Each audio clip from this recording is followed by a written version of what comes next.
SMT Nation, we back. Nation, it's a big day. We got the root metrics, second half 2023 results.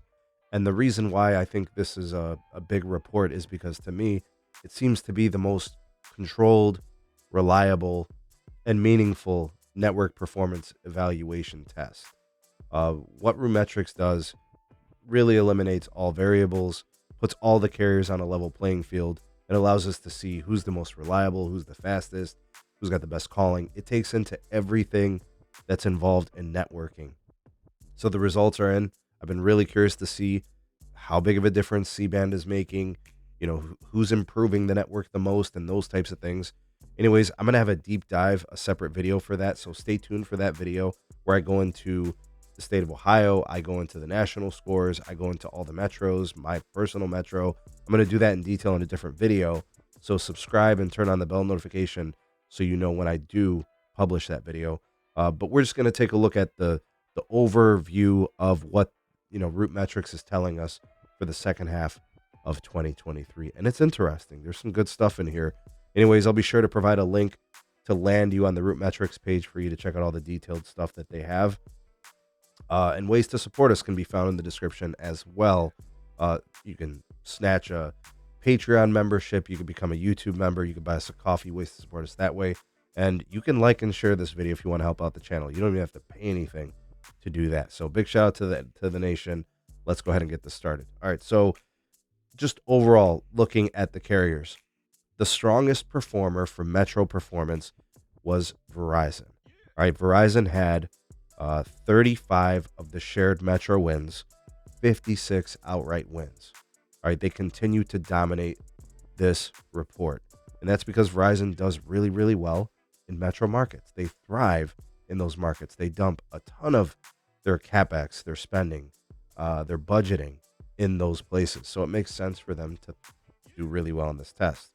AT&T came in not too shabby, 31 shared awards, only 3 outright. Okay, so Verizon really dominating this. T-Mobile kind of in the backseat, I guess. T-Mobile had 6 shared wins, which is encouraging and good, but they had no outright wins. So the weakest performer on the metro level continues to be T-Mobile. And actually, I think in the previous report, they actually had 11 shared wins, and I think they had a couple of outright wins, if I remember correctly. So I don't know if it's necessarily a regression, but T-Mobile, for whatever reason, did not perform as well as the first half 2023.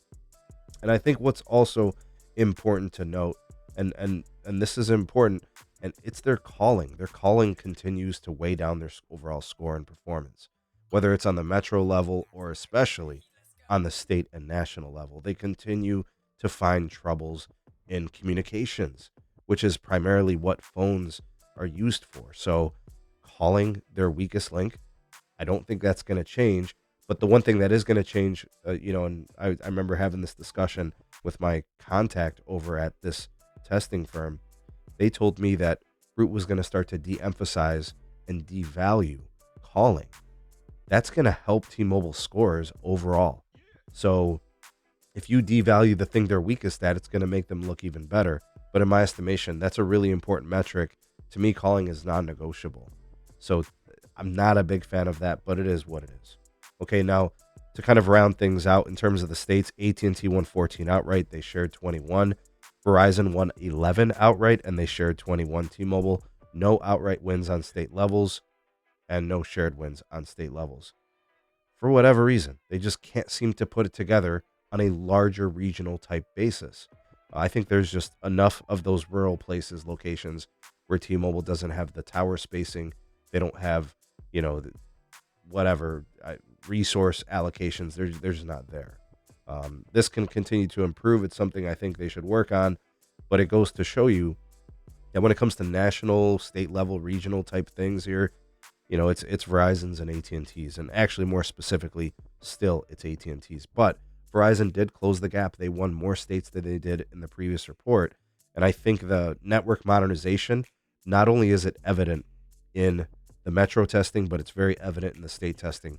Next report, I'm expecting Verizon to increase the number of state wins that they have and more shared wins as well. So, AT&T has a fight on its hands. I don't think T-Mobile is going to be able to close the gap on a state level. They're reducing their capex, their network spend. So I'd be surprised if they were able to win a state anytime soon. But who knows? We've been surprised before, so that's possible. And actually, some of the things that I found were very, very important is we're seeing C-band making a difference. AT&T is now the highest performer in the state of Ohio, or most improved performer in the state of Ohio for downlink speeds. The most improved in the CLE market in download speed and upload speed too. They're improving in so many ways because of the C-band and DoD build. Folks, it's meaningful and it's a difference maker. The more and more these upgrades scale, the more you're going to see AT&T in the conversation as having network excellence. So watch out for AT&T. This report is showing that their upgrades are making a difference in a lot of places. It's also showing in the Verizon testing too. And I know there's a lot of expectations for Verizon, self-proclaimed most reliable, biggest network, all those things. But I think it has to be said. T-Mobile has enjoyed a 5G speed lead for a while. The gap continues to close every quarter, every half, every report that comes out.